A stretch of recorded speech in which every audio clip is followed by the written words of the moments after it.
Hey, what's up YouTube? This is We All Juggle Knives with a review of the Condor Matagi. Yeah, this is made in El Salvador. Now this has a hollow handle. It's what they usually call a hilt tang. It's a cylindrical hilt tang, so you can mount this on a handle or a shaft to make a spear.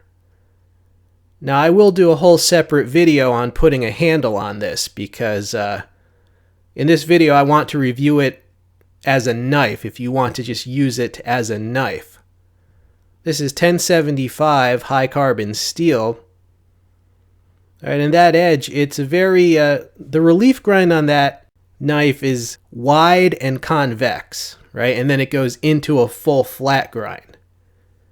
I've already beat this knife up quite a bit and tested it thoroughly, and I do have some usage footage coming up. It's a large knife, 8.5 inches in blade length. They do have a smaller version though. I will include Amazon links to both versions. The current price with shipping is around $60. Right, and that could change. And as you saw, it has a paracord wrap on the handle. It comes like that. And there's your video game first-person footage there.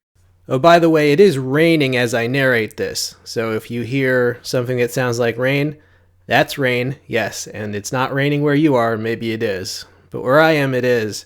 The handle on this is a squashed cylinder. The opening is not perfectly round because they don't want it to easily turn in your grip. Here's a size comparison with the Usmc K-bar. Now the K-bar is a full-size combat utility knife.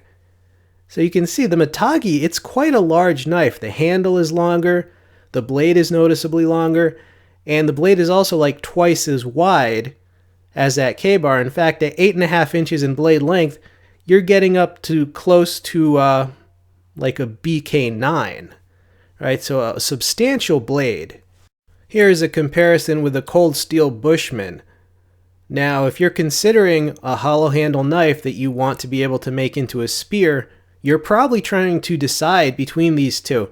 Well, as you can see, the Matagi is a lot larger, so it may well come down to what blade length you prefer, and also the Bushman, a lot less expensive. Stay tuned for my review of that cold steel Bushman.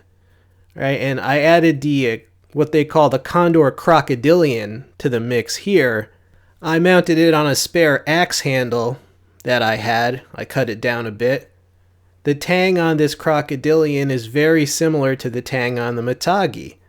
Crocodilian, not a very popular Condor machete. I think people don't like having to make a handle for it, but I like it. One of my favorite machetes. You can check out my review of that. Oh, here we go, doing stuff with the knife. I know, right? Doing stuff with it too? In the review, that's awesome. Making some shavings with it.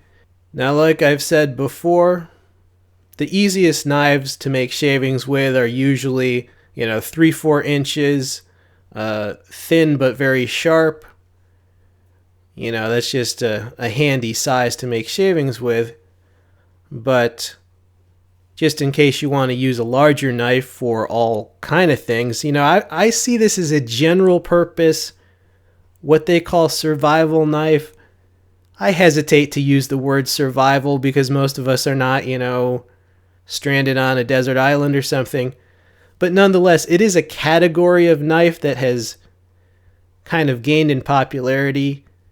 When I use the term survival knife, I mean kind of a rugged, durable, overbuilt, general purpose outdoors knife that can do a little bit of everything. This certainly fits the bill because there's just a lot of flexibility to this blade. There's a lot of things you could do with it. I mean, flexibility as far as its roles, the roles it could play.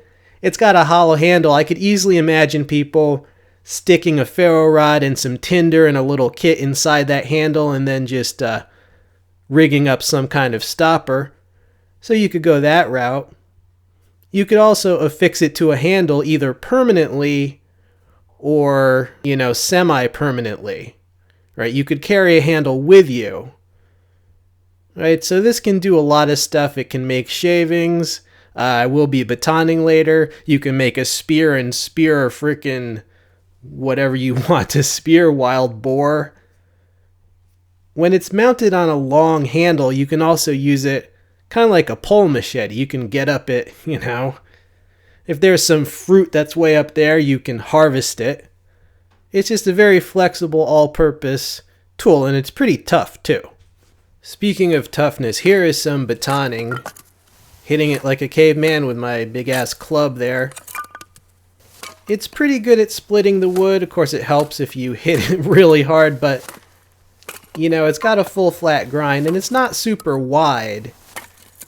But the geometry of that convex edge, that's why it's pretty good at splitting the wood, because of that edge.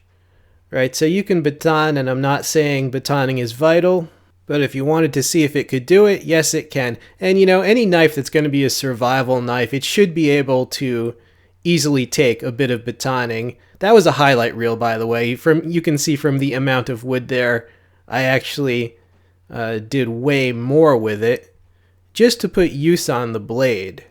And here's the sheath that it comes with. It's a stitched leather sheath. You see it's got that rotating belt loop there, and then and part of the sheath overlaps part of the handle, and it does hold it in, so it's nothing, super spectacular, but that's a sheath that it comes with. And now for some carving. Yes, as you can see from the 2 stakes already there, we're making a 3rd stake. Just want to show that you can do bushcrafty-ish type stuff by shaping wood to your primal will. You can make a piece of a shelter, a piece of a trap, or whatever you want to make. A spare tent stake, anti-vampire stake, of course. And I did speed up this footage just because it's actually not as exciting as it sounds, carving a stake, especially from dry, gnarly wood that's a little bit resistant to carving, just some scrap wood. I used to say this is the only thing I know how to carve, but actually I've been carving some other things, but that'll be a future video. I've upped my game, so to speak, as far as carving and whittling.